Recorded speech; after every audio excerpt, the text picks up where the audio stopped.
Welcome again आपके अपने YouTube channel ask your gynaecologist में। मैं डॉक्टर सोनल परिहार हर बार की तरह एक नया वीडियो आपके सामने लेकर आई हूँ। इस बार का टॉपिक हमारा पिछले बार के टॉपिक के कंटिन्यूएशन में है। पिछली बार का टॉपिक था वीबैक, यानी कि सिजेरियन के बाद नॉर्मल डिलीवरी हो सकती है कि नहीं, क्यों नहीं हो सकती, क्या रिस्क होते हैं। इस बार हम सिर्फ रप्चर यूट्रस के बारे में बात करेंगे। रप्चर यूट्रस यानी कि बच्चेदानी का फट जाना। लेकिन बच्चेदानी का फट जाना हमेशा सिजेरियन की वजह से नहीं होता है, इसके और भी कारण होते हैं। ओके, तो इससे पहले कि हम ये शुरू करें, मैं आपको बता दूं कि डॉकवाइज ऐप बहुत बढ़िया चल रहा है। थैंक यू वेरी मच, आप लोग मेरे वीडियोस को लाइक कर रहे हैं, चैनल बहुत अच्छा चल रहा है। ऑलरेडी हम लोग 5.5 लाख क्रॉस कर चुके हैं और यूट्यूब की तरफ से 1 लाख के लिए जो रिकॉग्निशन आता है, एक सिल्वर प्लैक आता है, वो भी मेरे पास आ चुका है। तो थैंक यू वेरी मच, बहुत जल्दी हम लोग 10 लाख भी क्रॉस कर जाएंगे। ओके, तो डॉकवाइज ऐप मैंने जैसे कि बताया बहुत बढ़िया चल रहा है। ये इसके टेक्निकल नंबर्स है, ये मेरा पिन है, आप इसको डाउनलोड कर लीजिए अपने मोबाइल के प्ले स्टोर से। इंटरनेशनली भी अभी अवेलेबल हो गया है, जो लोग इंडिया से बाहर बैठे हैं वो भी इसको डाउनलोड करके, पेमेंट ऑप्शन इसमें है, अवेलेबल है। जो लोग मेरे हॉस्पिटल आना चाहते हैं उनके लिए मैं हमेशा एड्रेस लिख देती हूँ। बहुत से लोग पूछते हैं आपका एड्रेस क्या है, अगर आप आ सकते हैं तो फिजिकली आके दिखा दीजिए, वो बेटर रहता है। मेरी सेक्रेटरी का नंबर है, सुबह 8 बजे से रात के सुबह 10 बजे से रात के 8 बजे तक लाइंस ओपन है। आप कॉल करके बात कर सकते हैं अगर आपको कुछ भी अपॉइंटमेंट वगैरह लेने हैं तो, राइट। बाकी मेरे फेसबुक पोर्टल्स, इंस्टाग्राम और ट्विटर, ये मैं इसलिए देती हूँ जिससे इन केस यूट्यूब पे क्वेश्चन मिस हो रहा है, बहुत ज्यादा भीड़ हो जाती है क्वेश्चंस की, तो क्वेश्चंस मिस हो जाते हैं। तो ऐसे में आप यहाँ पर मुझे फॉलो कर सकते हैं, या तो मेरा मैनेजर या मेरी सेक्रेटरी या मैं कोई ना कोई इस क्वेश्चन को देख के आपको रिस्पॉन्ड पक्का करेंगे। ओके, तो आज का टॉपिक शुरू करते हैं, रप्चर यूट्रस। रप्चर यूट्रस यानी कि बच्चेदानी का फट जाना। बच्चेदानी का फटना मतलब इतनी बुरी तरह फटना कि जो बच्चा अंदर है वो बाहर आ गया पेट के अंदर। ठीक है, तो छोटा मोटा इंसिजन नहीं, पूरी पूरी बच्चेदानी फट जाना, उसको बोलते हैं रप्चर यूट्रस।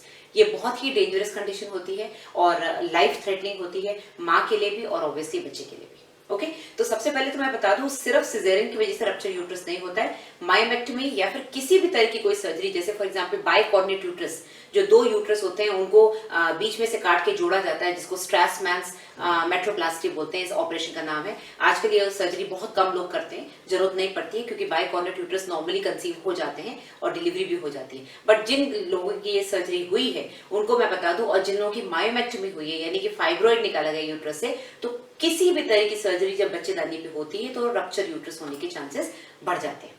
अब ये रप्चर यूट्रस कब होता है? डिलीवरी के समय होता है कि डिलीवरी से पहले?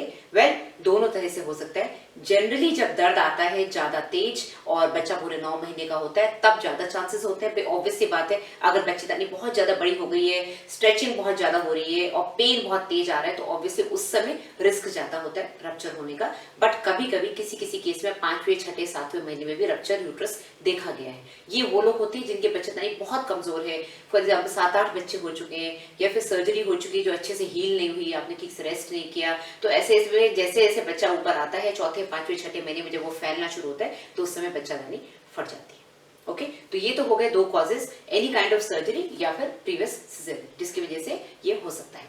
अब क्वेश्चन आता है कि मैडम सर्जरी के बाद, जैसे कि मैंने बताया था सिजेरियन के बाद, तो किसी भी सर्जरी के बाद कब कंसीव करें? तो किसी भी सर्जरी के बाद वैसे तो टांके आपके 1.5 हफ्ते यानी कि 6 हफ्ते में सूख जाते हैं, बट बच्चेदानी की पूरी ताकत, उसकी मांसपेशियों में वापस पूरी ताकत आने के लिए 6 महीने लगते हैं। तो जैसे कि मैंने पिछले वीडियो में बताया था, 6 महीने किताब कहती है। अगर आप किताब खोलेंगे, लिटरेचर खोलेंगे, गूगल में चेक करेंगे, सब बोलेंगे 6 महीना बहुत है क्या आपके लिए, बट मैं बोलूंगी 2 साल। आप अपनी बच्चेदानी को, स्पेशली अगर आपको पहले सिजेरियन हुआ है, उसको 2 साल दीजिए। उसका रीजन मैं पिछले वीडियो में बता चुकी हूँ। आप अच्छी तरह से सेटल हो जाएंगे लाइफ में, आपका बच्चा भी बड़ा हो जाएगा और आप में पूरी तंदुरुस्ती आ जाएगी।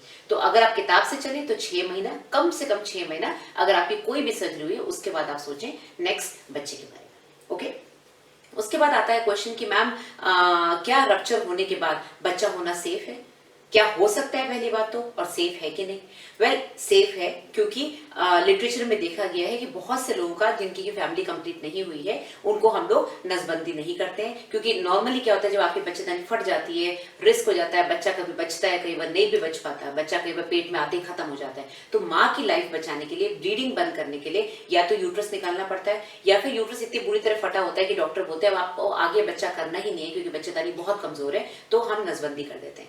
लेकिन जिन जिन लोगों के साथ ऐसा नहीं होता, मान लीजिए बच्चेदानी बहुत बुरी तरह नहीं फटी है और आगे आपको बच्चा भी करना है, आपकी फैमिली कंप्लीट नहीं है, तो ऐसे में हम नसबंदी नहीं करते और ऐसे लोगों को बच्चा वापस से हो जाता है, कोई डरने की बात नहीं। अगर आप अच्छे से गैप देंगे तो कोई रिस्क नहीं है।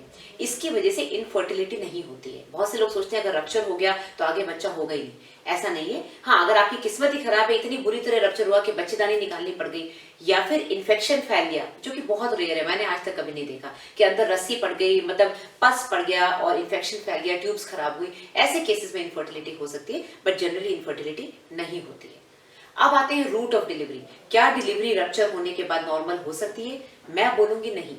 किताबों में या गूगल पे आप ढूंढेंगे तो आपको नहीं मिलेगा। कारण ये है कि इसका कोई भी डेटा नहीं है हमारे पास, ऐसी कोई स्टडीज नहीं हुई है। और स्टडीज क्यों नहीं हुई है? क्योंकि इस तरह के केसेस में रिस्क कोई भी लेना नहीं चाहता। तो जनरली ऐसे केसेस में ऑपरेशन ही होता है, और प्लीज आप भी ऑपरेशन ही कराएं। 9 महीने इस बच्चे को रखें और सही टाइम पे इस बच्चे को ऑपरेशन से, सिजेरियन से निकलवा लें, जिससे आपको रिस्क ना हो। ओके, तो ये तो हो गए सर्जरी से रिलेटेड क्वेश्चंस। अब अगर मान लीजिए आपको रप्चर होता है तो आपको सिम्टम्स क्या होंगे? आपको किस तरह से पता चलेगा कि रप्चर हो गया? मान लीजिए आपको दर्द नहीं आ रहा है और सडनली आपको रप्चर हो गया, आपको लगा सडनली कुछ हुआ है, क्या फील होगा? एक तो आपकी जो बच्चेदानी की जो शेप है, जो राउंड शेप होती है पेट की, वो सडनली खत्म हो जाएगी। सडनली आपको बच्चा बहुत ज्यादा फील होने लगेगा। बच्चा जो नॉर्मली बच्चेदानी के अंदर होता है, उसको डॉक्टर हाथ लगा के बताते हैं कि भाई बच्चे का हेड है, बच्चे के बम्स हैं, बच्चे के हाथ पैर हैं, वो आपको फील होने लग जाएंगे। कारण बच्चा बच्चेदानी को फाड़ के पेट के अंदर आ गया, तो जस्ट स्किन के नीचे आपको फील होने लग जाएंगे। ओके, अगर आप मान लीजिए लेबर पेन में है, सडनली आपका लेबर पेन कम हो जाएगा, क्योंकि जो पेन ऊपर से शुरू होता है यूट्रस से, वो सडनली खत्म हो गया, क्योंकि यूट्रस तो फट गया, बच्चा पेट में आ गया। तो बच्चा जब पेट में आ गया तो बच्चा फील होने लग गया। पेन आपको उधर हो रहा है जहां पर रप्चर हुआ है, मोस्ट लाइकली जो आपका प्रीवियस स्कार है, जो प्रीवियस ऑपरेशन हुआ है, वहां दर्द हो रहा है, बट इन जनरल जो पूरे पेट में, बैक में दर्द था, वो खत्म हो गया। अगर बच्चा हार्ट बीट डॉक्टर मॉनिटर कर रहे हैं, बच्चा अगर मान लीजिए सीटीजी चल रहा है, सडनली बच्चे की हार्ट बीट कम होने लग जाएगी। सडनली आपको बहुत तेज ब्लीडिंग स्टार्ट हो जाएगी, क्योंकि रप्चर हो गया तो नीचे से ब्लीडिंग स्टार्ट हो जाएगी। पेट के अंदर तो ब्लीडिंग होती है, लेकिन वो आपको दिखती नहीं है, लेकिन विजाइना के थ्रू ब्लीडिंग सडनली तेज हो जाएगी।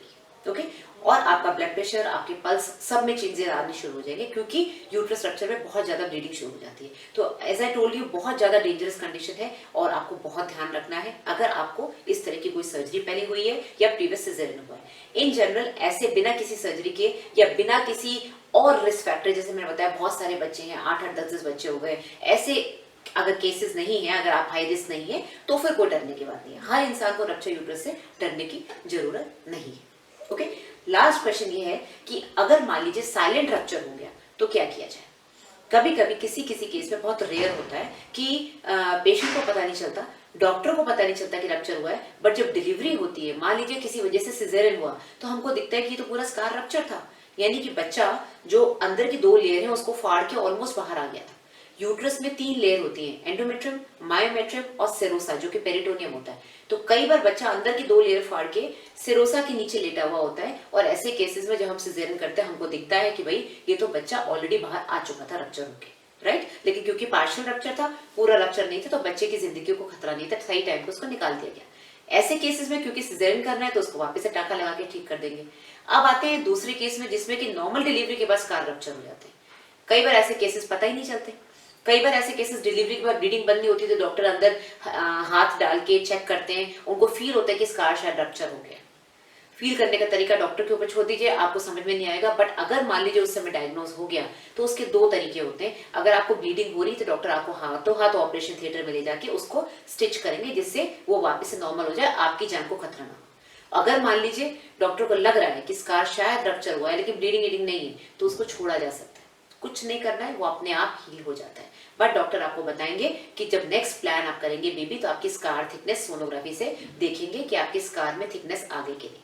ओके, तो दोस्तों यूट्रस रप्चर के लिए आपको इससे ज्यादा जानने की जरूरत नहीं है, इससे ज्यादा कोई क्वेश्चन है, क्योंकि मेरे पास ये टॉपिक किसी ने लिख के भेजा था तो मैंने ये बनाया है। बहुत रेयर कंडीशन है, बहुत ज्यादा कॉमन नहीं है। अगर आपको और कुछ क्वेश्चंस पूछने तो इनबॉक्स कर दीजिए, मैं डेली लाइव जाके आपके आंसर्स देती ही हूँ। किसी एक पेशेंट ने मुझे मैसेज किया है, आई रियली रिस्पेक्ट किया आपने इस तरह से मुझे मैसेज किया कि आप क्योंकि लाइव क्वेश्चंस का आंसर नहीं देती हैं मैडम, तो आप रिकॉर्ड करके वीडियो को डालिए कि भाई आपको जो 10-15 क्वेश्चन देने हैं आंसर, आप उसको रिकॉर्ड कर लीजिए, फिर आप उसको पोस्ट करिए। रिकॉर्ड मैं इसलिए नहीं करती हूँ, कारण ये होता है, मैंने माना कि मैं लाइव क्वेश्चन का आंसर नहीं देती हूँ क्योंकि उस समय इतने सारे क्वेश्चन होते हैं, सबका लाइव आंसर देना बहुत मुश्किल होता है। मैं बाद में उन क्वेश्चन को चेक करके उनका स्क्रीनशॉट लेके आपको नेक्स्ट डे उसका जवाब देती हूँ। लाइव जाने का एक ही रीजन होता है कि लाइव जाने से बहुत सारे लोगों के पास ये वीडियो पहुंचता है। बहुत सारे लोग जो अभी भी जिनको पता नहीं है कि ऐसे चैनल्स हैं, ऐसे वीडियोस हैं, अगर वो यूट्यूब पे बैठे तो सडनली उनको ये वीडियोस दिख जाते हैं। अगर मैं रिकॉर्ड होकर डालूंगी, रिकॉर्ड करके डालूंगी, तो ये सिर्फ उन्हीं को मिलेगा जिन्होंने सब्सक्राइब किया है, सिर्फ वही लोग देख पाएंगे, राइट। इसलिए मैं लाइव जाती हूँ। तो आई थिंक आपके सारे क्वेश्चन का आंसर मैंने दे दिया है। इसी तरह से वीडियो को लाइक करते रहिए, शेयर करते रहिए, सब्सक्राइब करते रहिए। Thank you very much.